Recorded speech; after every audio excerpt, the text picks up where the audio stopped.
记得那是在一个朋友的生日派对上，我站在一群人的圈子里，听着别人的谈话和笑声。我把手伸进口袋里，假装自己在寻找什么东西，实际上只是在寻找一个理由，让自己不显得那么尴尬。派对上的灯光柔和，音乐缓缓流淌，我却感觉到一股越来越浓的隔阂感，就好像我身处在另外一个平行世界。是的，当时的我感到无趣，不仅是因为缺乏自信，还因为我不知道如何与周围的人建立起有趣的对话。这种场合让我思考了很多，究竟什么样的人可以被称作有趣的人呢？他们是怎么做到既自在又吸引人的？更重要的是，那些像我这样在社交场合感到手足无措的人，应该怎样才能变得有趣呢？这些问题不仅引发了我的好奇心，也促使我寻找答案。而这本书《如何成为讲话有趣的人》，似乎就能给我带来一些解答。让我们一起来探索这本书里的秘籍，看看它是如何帮助我们成为那个在任何派对上都能闪耀的有趣之人。在探索如何成为一个引人注目的有趣人物之旅中，我们不能不提《如何成为讲话有趣的人》这本书。它由经验丰富的演讲者和作家大卫·尼希尔所著，为那些渴望在社交场合中脱颖而出的人士提供了一份宝贵的指南。本书首次出版于2014年，由某知名出版社发行，迅速成为帮助人们改善社交技巧的热门指南。大卫·尼希尔，一位富有创意的人士，他身为企业教练和教育者，专注于探索幽默和话术在商业和个人发展中的作用。尼希尔的教育背景和专业经历让他对于话语的魅力和影响有着深刻的理解。当时的社会背景对尼希尔影响甚深，他注意到，在一个越来越追求速度和效率的世界里，人们越来越难以在交流中建立真正的联系。因此，他决定将自己的经历、研究和发现通过写作的方式与世界分享，既是出于他对这门艺术的热爱，也是希望帮助他人成为更好的社交者。作者的个人经历也是非常精彩，他曾在数十个国家与各种背景的人交流，这些丰富的生活经验成为了他作品中无尽的灵感源泉。如何成为讲话有趣的人不仅是一本书，实际上它也是尼希尔与读者之间的一座桥梁。通过它，我们可以更好地理解如何用幽默和智慧来强化日常沟通。当我们从书页到书页跃动，探索各种社交场合的秘密时，我们发现自信是成为有趣人物的一个关键品质。想象一下，当你走进一间房间，你的姿态自若，眼神坚定，这种从内而发的自信魅力，就像一股无形的力量，能够让周围的氛围变得更加放松而愉悦。就像故事中的主角一样，自信的人总是能够牵引着情节发展。他们可能不是完美无瑕，但他们乐于接受自己的不足。这种接受不仅仅是一种心态，它允许人们在做错事时能笑笑就过。想一想，当一个人在讲述个人失败的故事时，会带给大家多少愉快，而那人却能阔步离开，不留任何尴尬。在社交场合中，这些自信的人并不是总是试图引导着话题，更多时候他们是鼓励其他人分享自己的故事。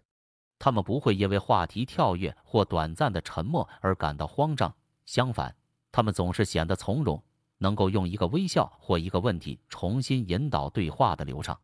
但自信并不是与生俱来的，而是要通过后天的锻炼和实践来获得的。譬如书中讲到一位公众演说家，他最初在台上极度紧张，但通过持续的练习和公开演讲，他逐步建立起了对自己的信心。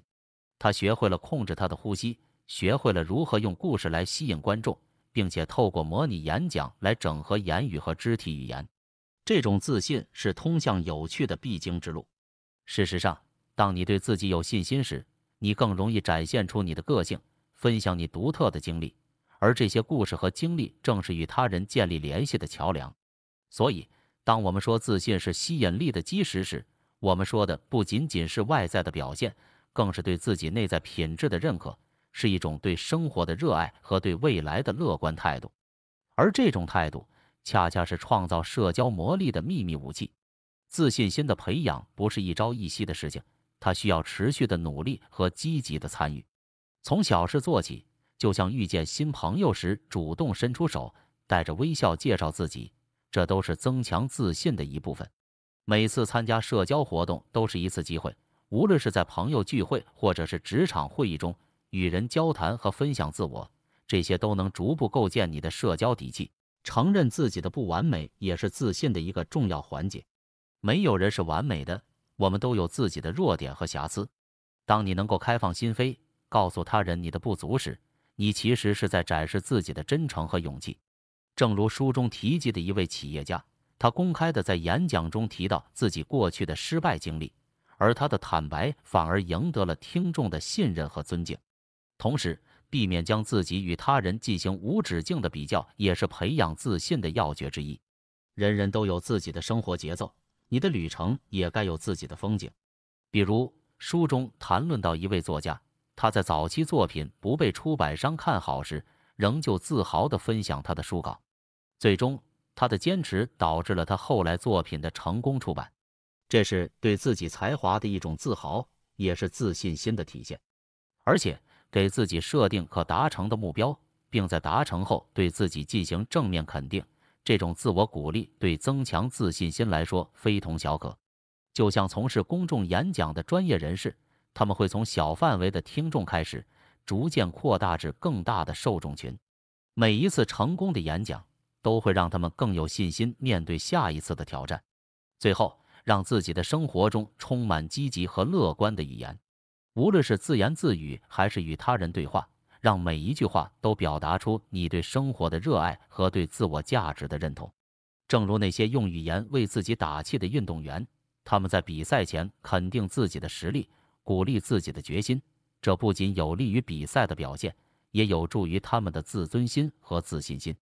通过这些持之以恒的行为和态度，我们每个人都能够成为那个在任何场合都能散发魅力的有趣之人。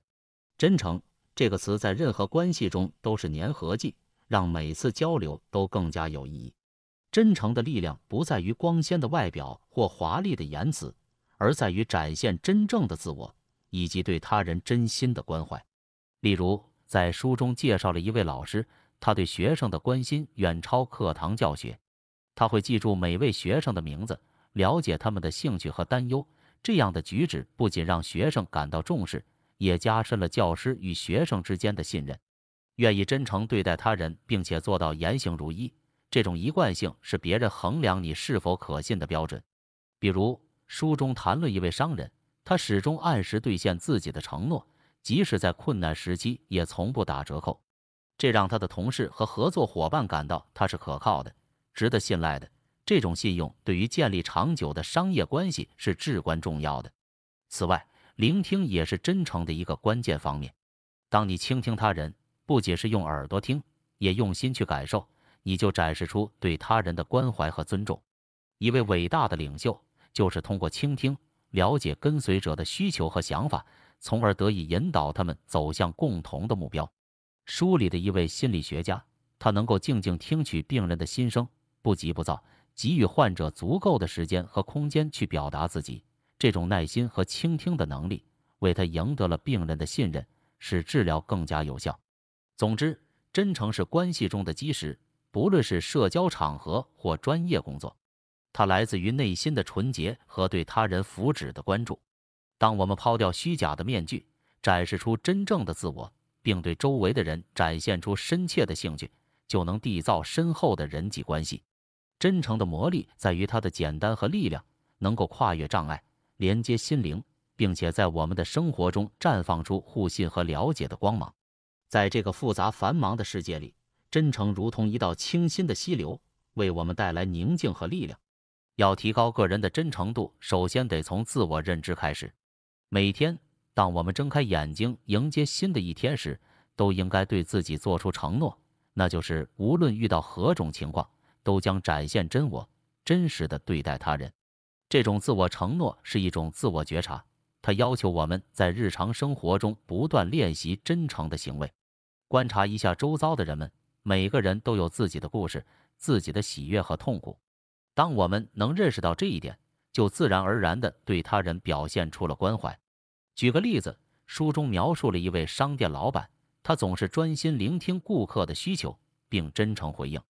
这不仅使得顾客觉得自己的需求被尊重了，也提高了顾客对店铺的忠诚度。保持开放心态也同样重要。当我们与他人交谈时，保持真正的好奇心和接受不同观点的愿望，这都是真诚交流的标志。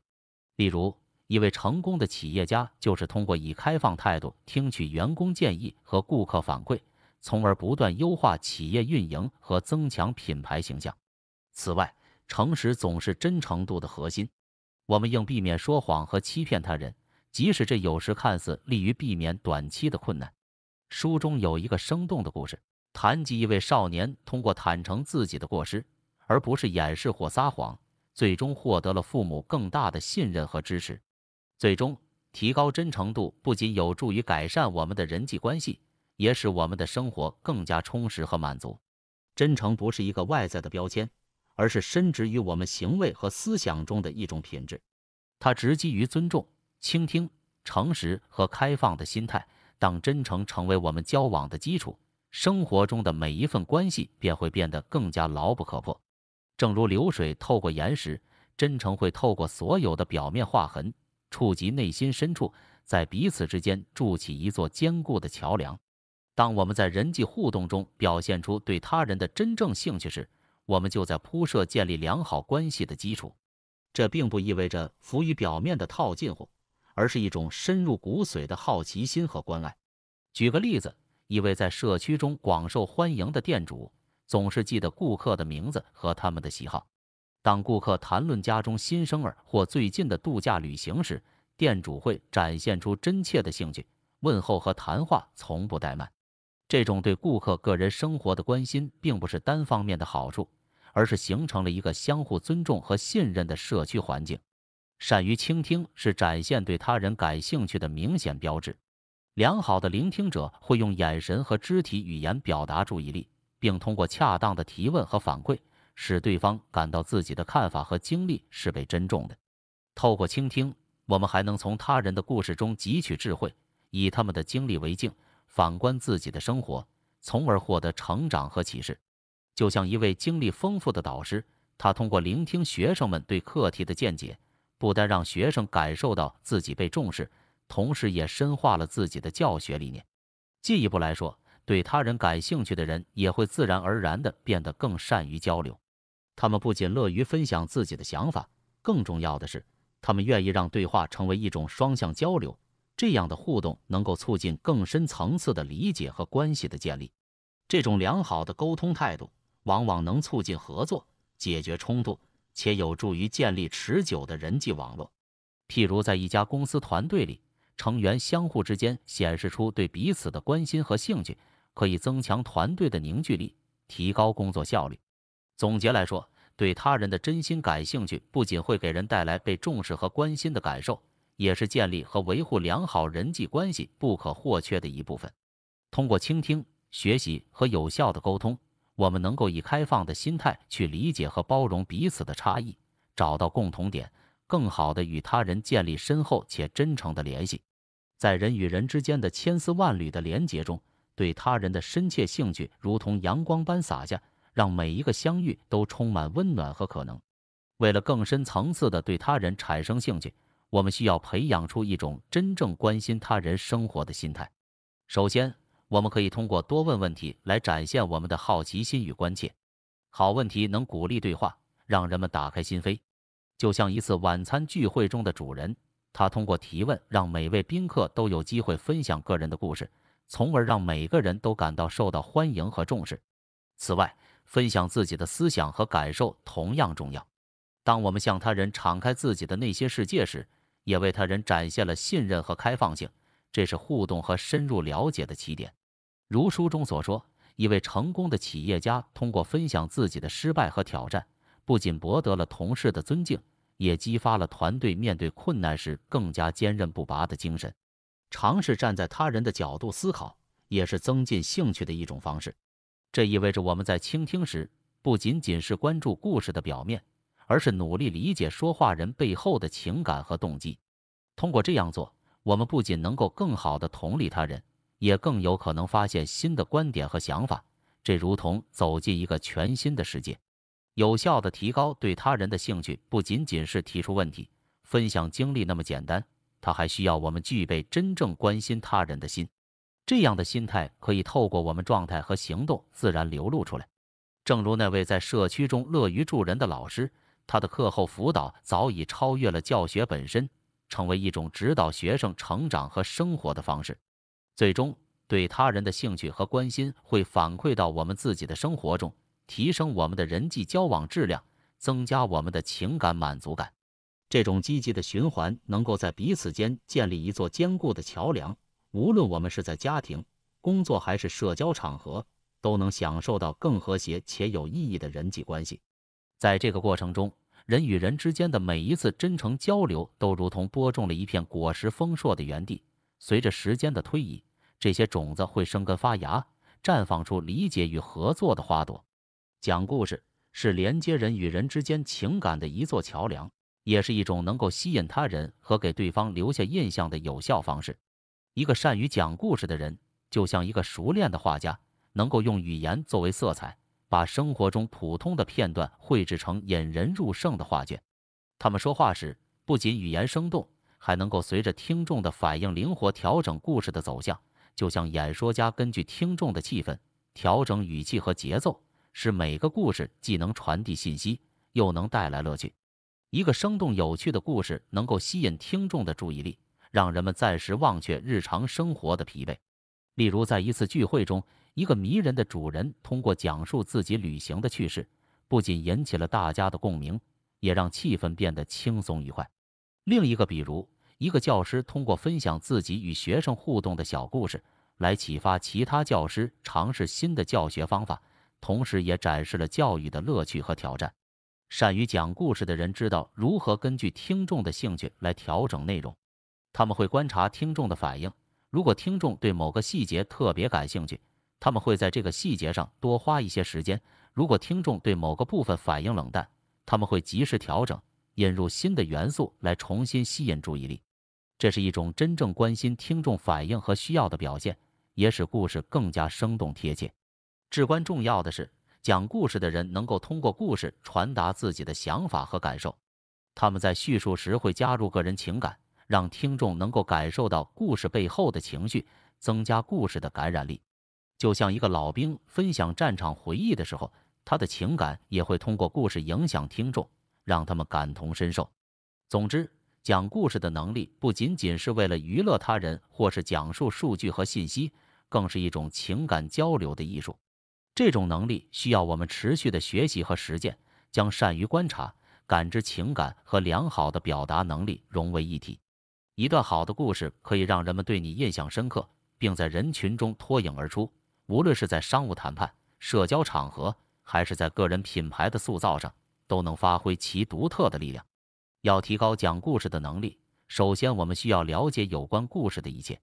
这包括阅读广泛的故事书籍、观看电影、聆听人们的个人经历等。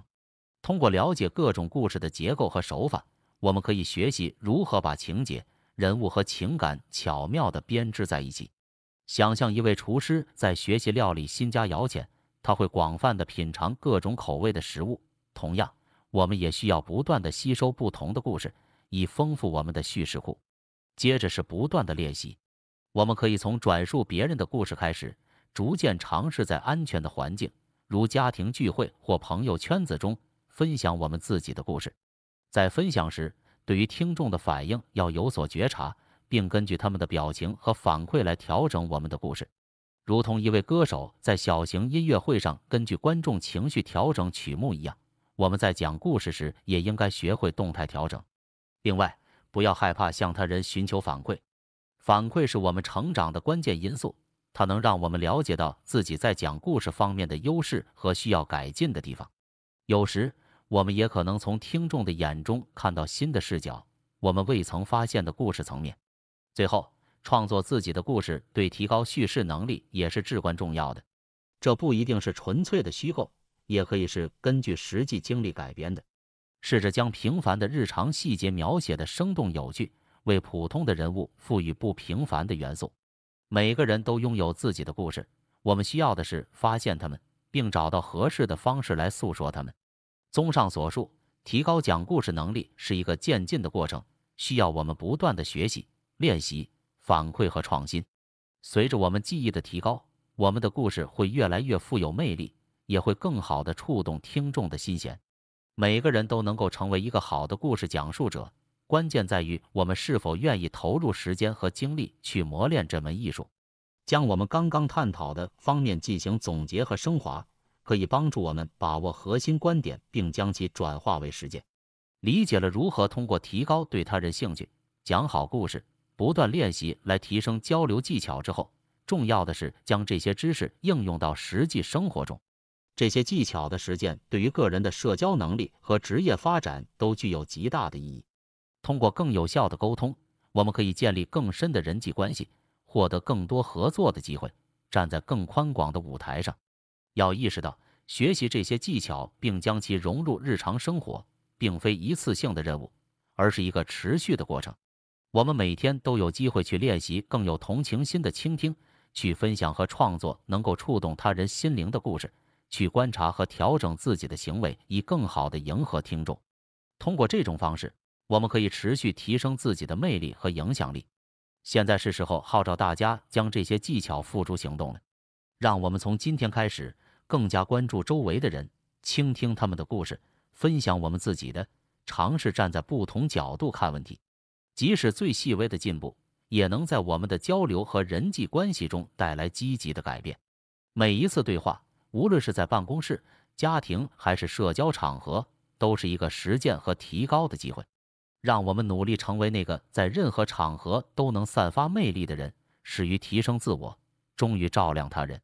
在这个过程中，我们不仅仅是对世界有了更深的理解，也将发现自己成长为更完善的个体。